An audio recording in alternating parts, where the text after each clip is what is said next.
This is Dr. Bruce Jones. I'm running against progressive career politician Bruce Gibson for District 2 Supervisor. Heavenly Father, we come to you today wanting freedom and truth and hope and faith. And we put all of this in your hands, Lord. We put Dr. Jones into your hands, Lord, and we know that you will make this an incredible experience for him and for all of us, Lord. And we ask that you bless all of our lives, that you bless us with your grace and your discernment, Father. In your precious holy name, Jesus. And everyone said, Amen. I would just like to add a little to that. I would just like to thank Shirley Lyon for opening her home. She's not feeling it. Shirley!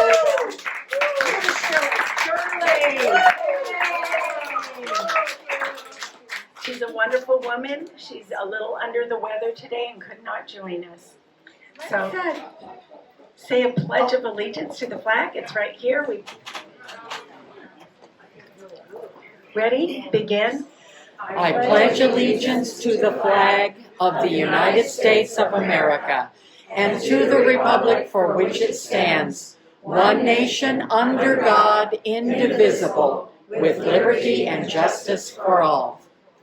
Play ball. Thank you all for coming today. This is just such a wonderful place to gather. It's a blessed home, and we're all blessed to be here. I would like to introduce somebody who really impacted my life, and she really didn't even realize how much it was, but probably 30 years ago, or it could be more. I was invited to a luncheon, and when I was at the luncheon, I didn't know what I was doing. I just went because it was a free lunch, and this little lady got up and started talking, and she was a congresswoman, and I didn't know anything about politics. I knew nothing. And this little lady got up and began to talk about the importance of each one of us and our voice and what we can do to help people who are representing us. And she gave one of the most wonderful presentations that always stayed with me. I mean, so many years later, about talking about how a farmer called her and said, please vote this way on a bill that was going before Congress. And he poured his heart out to her and changed her vote. That's how important it is, because he made her understand. And so it's my honor to introduce Andrea C. Strand. Well, she embarrassed me. But I am only 25, so.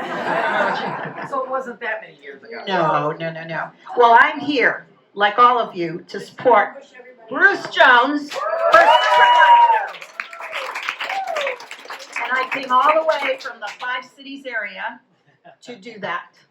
He's going to be our county-wide candidate for Supervisor. And I will tell you, there's 2 reasons, and there's a lot more, but 2 important ones. Because I know Dr. Jones is a good man. And the second reason, I know he's a good, honest man. And I will tell you, from one who has seen it from all levels of government, I can't say that about a lot of people. So thank you, Dr. Jones, for being a good, honest man. And I know your wife had a lot to do with it too. And I will just tell you, I know the man that is his opponent. I won't mention his name. I watched him from afar. Many of us in this room went to all those board meetings. Laura, you remember those days? And we watched the votes. And I will tell you, on January 25th of this year, there was a vote taken at the Board of Supervisors. And the important vote was to adopt a county legislative platform that our contracted lobbyists would take to Sacramento and walk to all of the offices of the state assembly and senators. And there were a few important things in that platform. One was to protect Prop 13. And another one was to repeal 47 and 57. Those were the 2 ballot measures that people didn't know what they were voting for, unfortunately. They're the ones that protect criminals and go after the victims. There are other things there too, parental rights and such. But those two issues are so important for you to take as a mantra to talk about the taxpayer, Prop 13, increasing taxes, and the second, to keep our community safe. Because while we're looking at LA, San Francisco, we say, oh, aren't we glad we're here? It's starting to invade our area.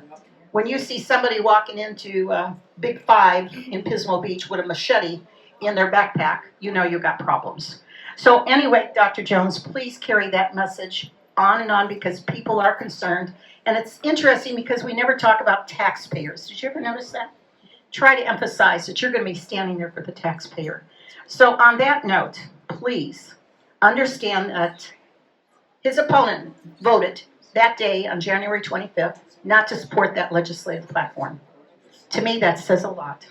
So on that note, I would just say, God bless you, Dr. Jones. God bless your wife, keeping you on the straight and narrow and on that road.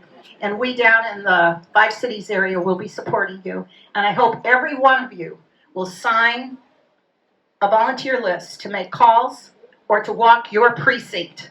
And if you don't live here, still, please call and walk those precincts for Dr. Jones. It means keeping a majority of conservatives. And if it wasn't for the 3 conservatives that were on that board January 25th, that platform would not have been passed. So you see, we need a third majority person to be of good heart, to protect the taxpayer and to protect people, that they will be safe in their communities. So God bless you. Thank you, Dr. Jones. Thank you.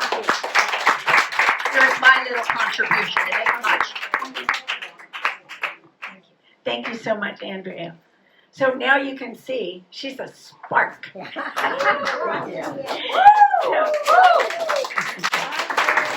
Thank you so much. So I wanted to be able to introduce Dr. Jones, even though we all know him. He is one of the most honest men I have ever met. And his integrity goes through and through. And you know, the reality is this is a county race. This isn't a District 2 race. Because this is going to affect everything. And what is it going to cost? What is it going to cost each one of us individually? Tax-wise, our freedoms, parental rights, all of these things, even Prop 13, that he has voted against.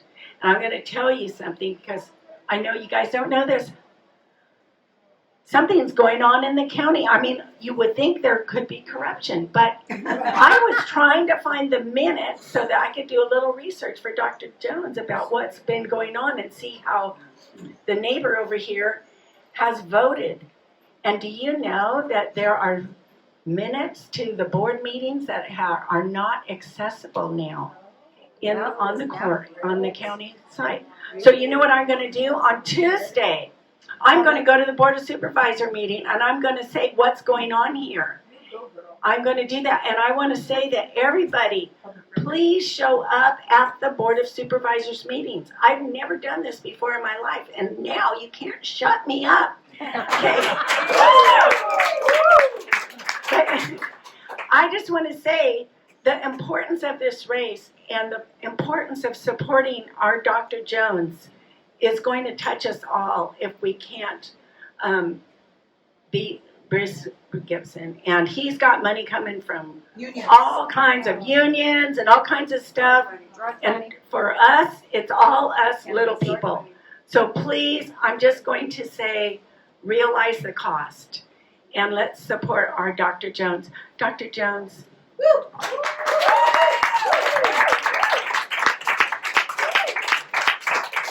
Pretty powerful introductions. Thanks all of you for coming today. I'm Dr. Bruce Jones. As you know, I'm not a career politician. I'm a retired orthopedic surgeon. I do care greatly about this county that we live in. 3 generations of my family live in the new District 2. I'm married to the love of my life, Joanne, sitting right over there. We've been married 53 years. We have 3 children and 9 grandchildren. We are a family of faith. there are issues that matter here, and I have the experience to be an effective supervisor on day one. I spent 3 years on the Templeton Area Advisory Group, 2 years as its chairman, listening to farmers, ranchers, homeowners, business owners, neighbors of potential projects applicants, listening to what their concerns were, and I am ready and able to represent the people of our county. I have experience on a much larger board in a prior lifetime. The hospital I practiced at, by virtue of being elected as the chief of the staff association, chief of staff for the physicians, I was set on the board of this large nonprofit hospital, a hospital with a bigger budget and more employees than our county government. And there we had to make the real decisions because we wanted to provide the best care possible for that community, but yet we could not go broke. We had to be fiscally responsible, and I will be fiscally responsible as a supervisor. I want smaller government, less fees and less taxes. I want an efficient government.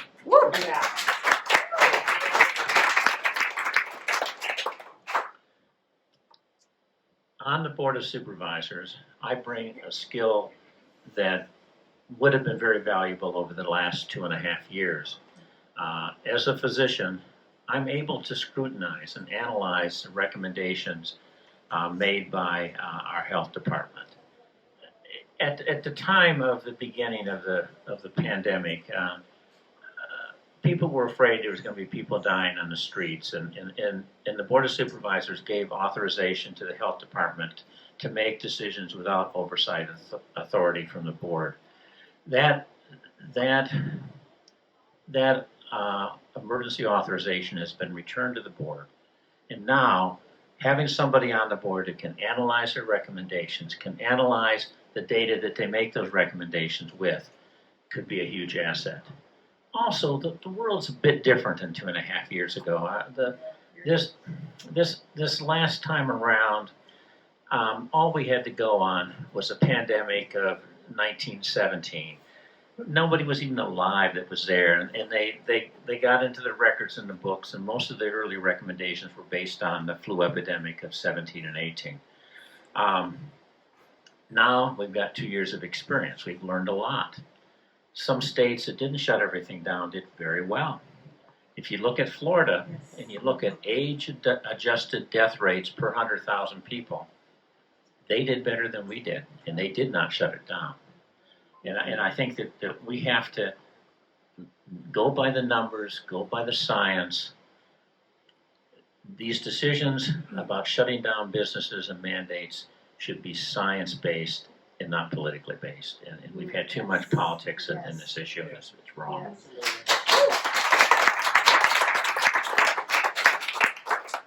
What do I stand for? Well, many of you have talked with me, and you kind of already know positions I think are important. I will not defund police, fire, probation in the DA's office.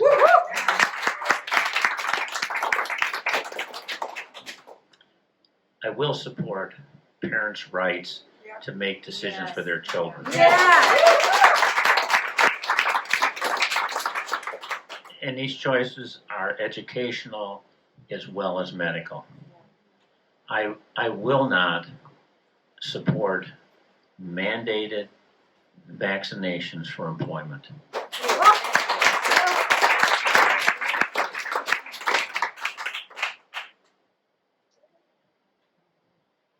We just had a heat wave, and we had difficulty with not quite enough electricity, and it was touch and go. My opponent has been strongly in opposition to keeping Diablo Canyon nuclear power electrical generation facility open. I differ strongly with him. There may be a day when we don't need that electricity, but we need it now. And earlier this year, the board crafted a letter to be sent to the governor asking for his support on keeping Diablo Canyon open. The only supervisor who voted against that was Bruce Gibson. If I had been there, I would have voted with those that voted to send that letter. We have some good news with Diablo. It turns out that the legislature, largely with the help of people like Jordan Cunningham, have gotten some legislation passed to keep Diablo Canyon open till 2030. And maybe it needs to be open longer than that, but at least till then. And even the governor, who had previously not been in support, did sign that legislation. And I think that one thing that divides me and Bruce Gibson is support for keeping this facility open for now. It's a baseload facility. That means when the sun's not shining, the wind's not blowing, we still have a baseload of electricity. And without it, we're in trouble. If any of you are as geeky as I am, you probably looked at the MIT Stanford study on Diablo Canyon a few months ago, and I am a geek, and one other audience I mentioned only to get a laugh that I read the technology review from MIT, but I do read it. Every month. And their recommendations were that this facility needed to be stay open for the near future. Their further recommendations were that we should strongly consider, in the long run, using that facility for desalination of water. Yes. Now, there are estimates of cost for that.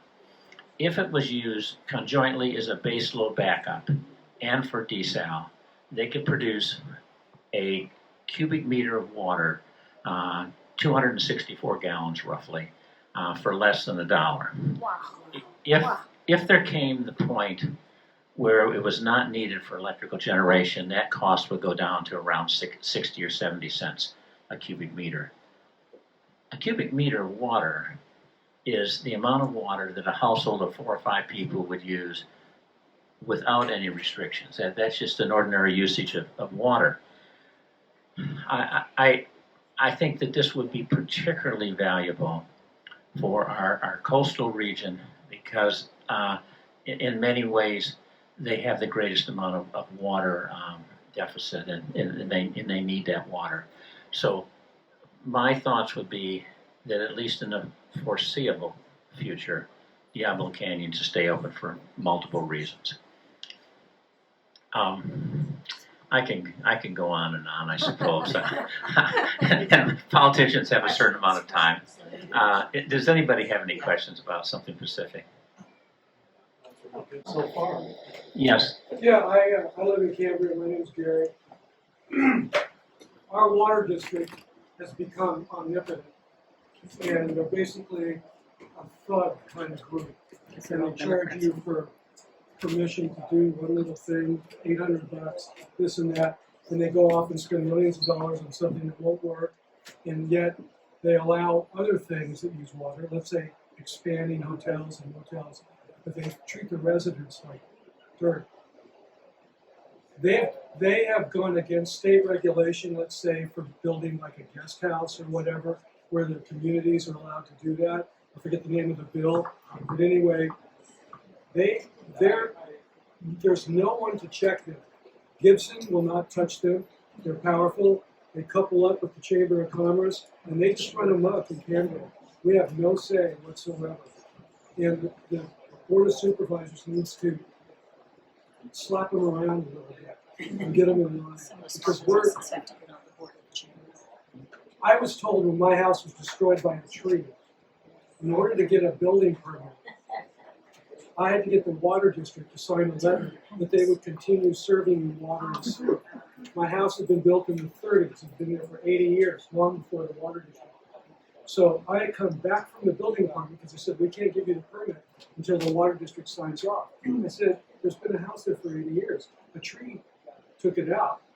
No, you got to go. So I go. a man comes out who I've never seen before from the office and says, "What is this?" "Oh yeah, I need to sign this. That'll be $850." I go, "Excuse me?"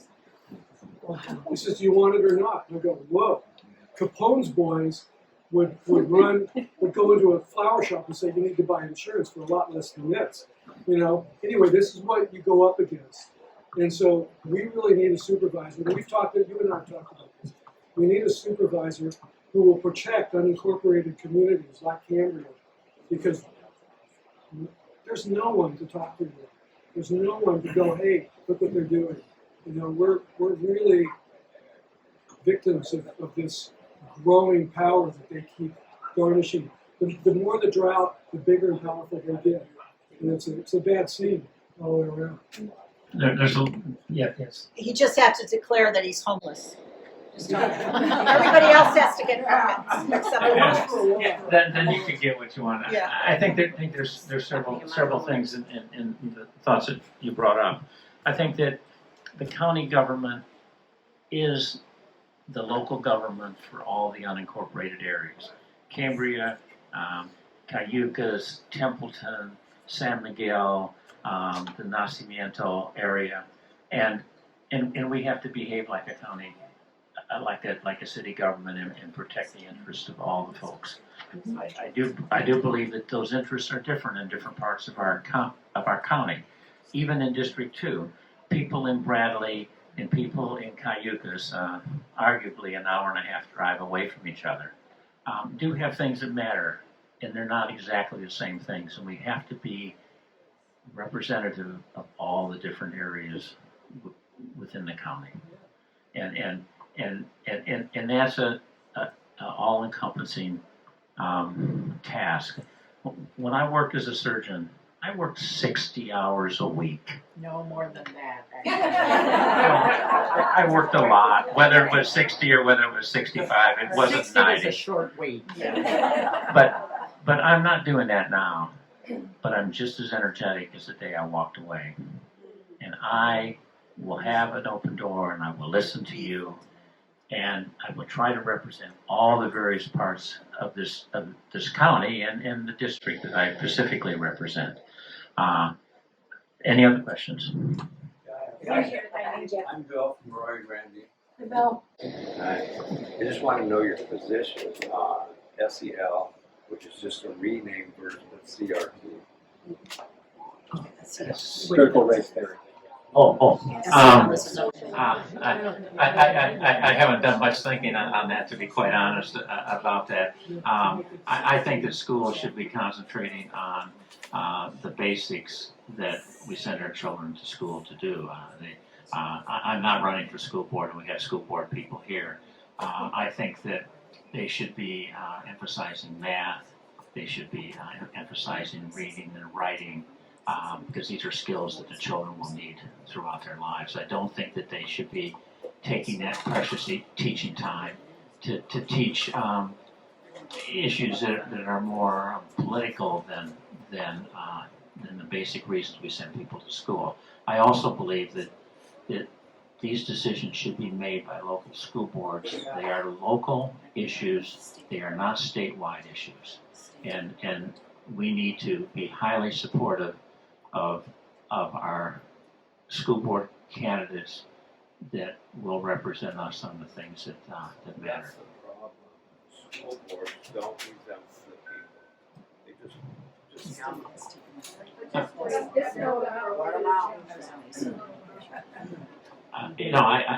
I think that can be corrected. And talk to Eve about it if you don't think it can be corrected. I'm elected to San Luis Coastal School Board, that's this area, and Los Osos and San Luis, so I can talk to you about the SEL. I just got a whole outline with links to describe the different programs. I'm very happy that SEL is not synonymous exactly with CRT. So I have to say that statement is not exactly correct anymore in this district. Now, others I cannot speak for, but I can show you something about this district when you say no way.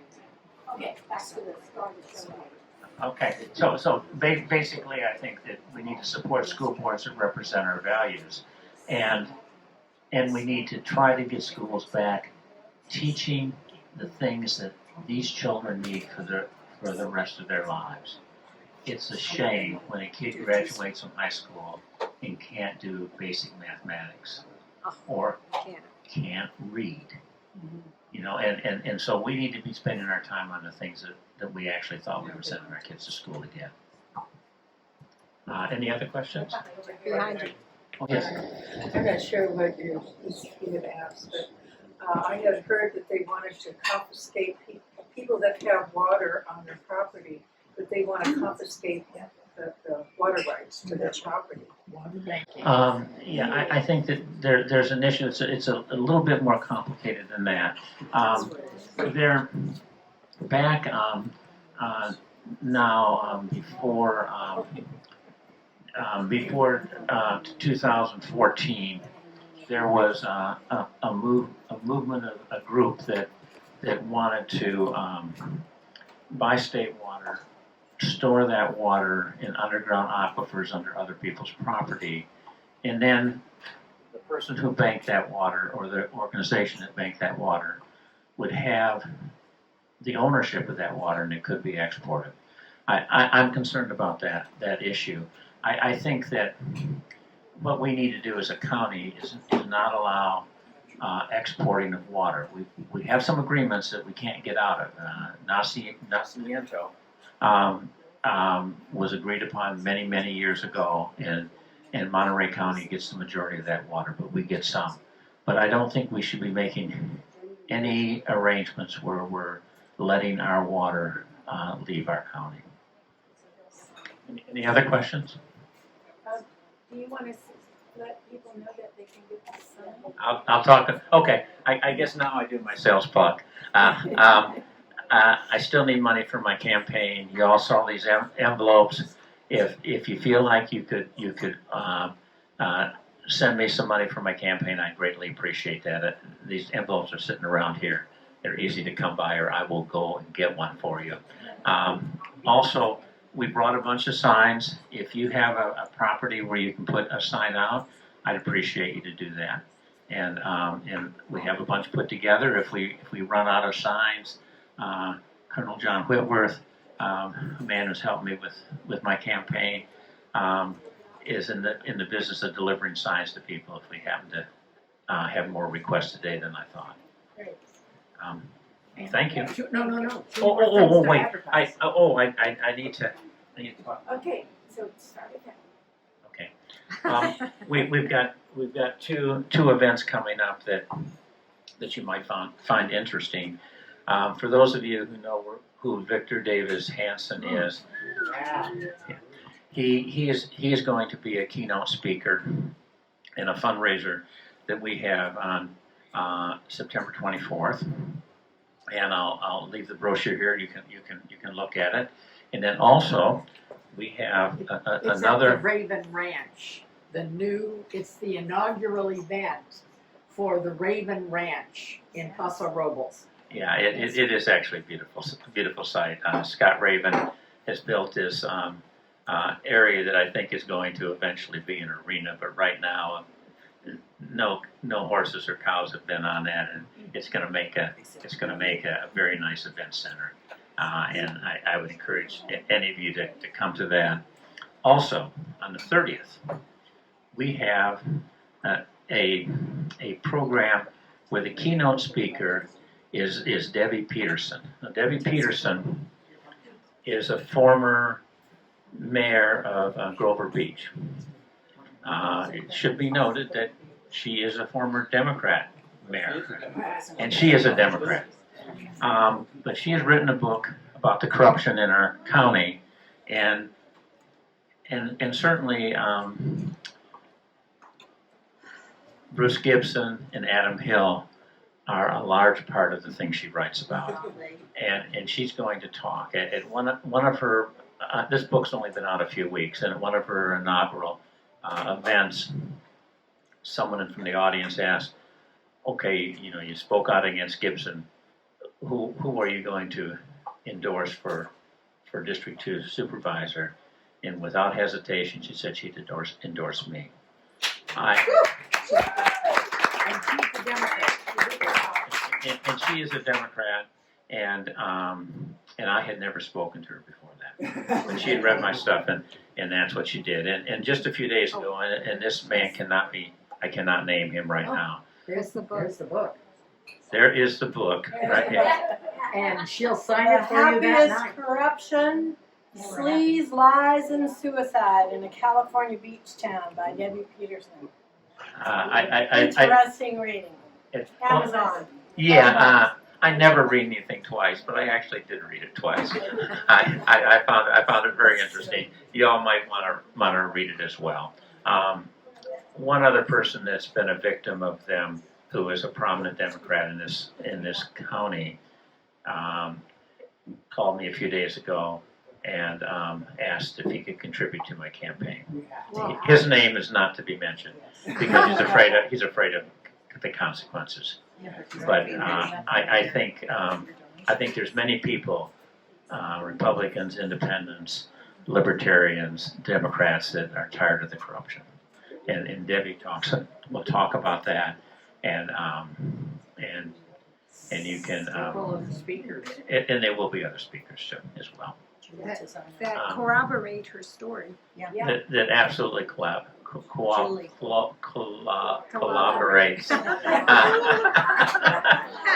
her story. There are some words I have trouble saying. Collaborate her story. I got it right now. I guess that's it. I really do appreciate all of you coming today, and it's a busy weekend day, and it's kind of you to be here. Talk to me all you want afterwards. Thank you.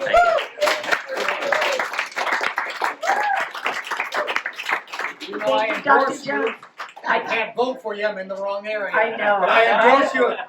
I just want to let you guys know that these two brochures here, these you can take, but this is the only one we have. There's a QR code. If you bring your phone over here, you can sign up. You can get the information. You can take a picture of it and take it home with you. And here's the other one as well. Some of these you can take. But I just want to encourage you that if you're interested, please come by. And also, don't forget your signs. And also, don't forget, we need Remittance. Yes, money, right? Thank you, Gina.